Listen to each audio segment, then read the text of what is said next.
Good day. We are continuing with the series that is called Trusting God, and we are on day 6. Today I'm going to talk about how God loves us. And if you are doubting, you're sitting there thinking, you know what, he loves other people, but he doesn't love me. I am going to show you that God loves you no matter what circumstances you are in.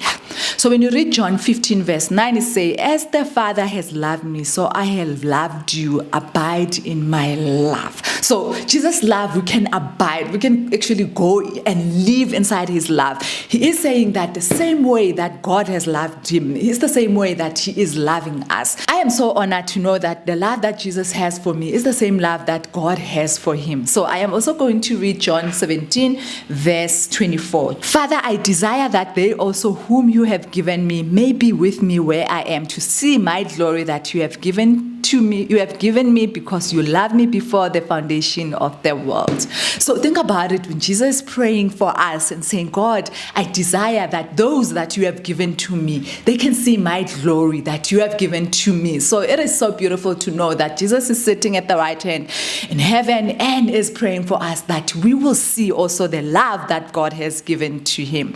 This gives me hope that even when I die, I am going to see his glory. What would prove God's love for you? Is it getting a spouse? Is it getting a job, financial freedom, or maybe getting healing from that chronic disease, or maybe an answer to the prayer that you've been praying for? We often think that not getting an answer from God, it means he doesn't love us. But what if I tell you that even when you die today, God's love is shown in you?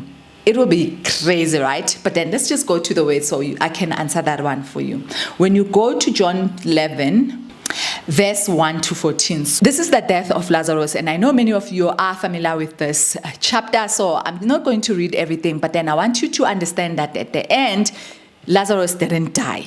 So when Martha was telling Jesus that Lazarus has died, it took time for him to get to where they were. Jesus said to her, did I not tell you that if you believe, you would see the glory of God? So they took away the stone, and Jesus lifted up his eyes and said, Father, I thank you, you have heard me. I knew that you always hear me, but I say this on account of the people standing around, that they may believe that you sent me. When he had said these things, he cried out with a loud voice, Lazarus, come out. The man who had died came out, his hands and feet bound with linen strips, and his face wrapped with a cloth. Jesus said to them, unbind him and let him go. So sometimes your death is not really the end of you. Maybe you are going to the Almighty Father, you are going to a peaceful place, or maybe sometimes losing that relationship. It is not the end of you. Maybe God has greater plans for you that you do not see at this point in moment. Or maybe sometimes God is denying you that job because he has a plan for you.